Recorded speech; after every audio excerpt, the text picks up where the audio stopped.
Bancada CNRT considera em moro que ilegal limitama e harailarang for prejuízo do Estado. Também halo corrupção, lihusi desvia taxa, neve contribui para o Estado. Quinta-feira, vice-chefe bancada CNRT, patrocínio Fernandes Sussuba Emanebe Hatama e Moro co ilegal, tem que detém no idene competência serviço PNT Liniang. Niamo Sussuba Serviço Nacional Inteligência, Liu Comissão Anticorrupção, o Ministério Público, tem que ir a linha coordenação DIAC, no ne ebeleta matamba assunto hirakne. É ilegal, polícia de serviço magneto, então suatu parte do Estado União todo, lá os polícia, parte de inteligência, parte do terceiro, e depois dia dan cá, dia Ministério Público, sirne outro instituições do Estado União, sirne mesmo precisa tem que coordenação ba malu atu hari tá matando ne basu tu sirne também se aí moro tama ilegal, for prejuízo ba saída, for prejuízo ba Estado. Olha parte de corrupção, tam sama hakar tama ilegal tamba, hakar desvia hosi taxa nebe atu contribui para o Estado. Então, ela é legal, é bem.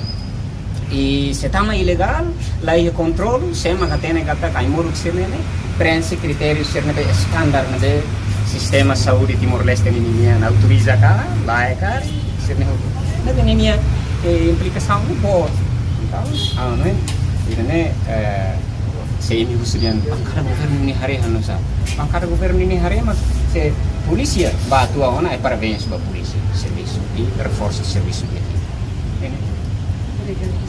Entretanto, a polícia liou o Departamento de Investigação Criminal Nacional, hamuto com o funcionário do Ministério Saúde, halo busca e a farmácia Morisfon Colmeranian, não consegue detectar a moruk ilegal, hamuto item atas rua limanulu, nebela preenche tuir critério. Quarta-feira, PNTL liou a Polícia de Investigação Criminal Nacional, executa ona mandado tribunal niang, onde halo busca apreensão, no detenção, ba diretor gerente sira e a farmácia Morisfon, também desconfia hatama ai moro co ilegal, onde faang.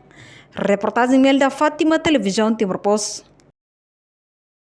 Janela informação ba emogoto, atua tem informação atual dia kliu, kita haluha, haneham botão subscribe, like, halo comentário, no fahe tutang ba media sosial hotu.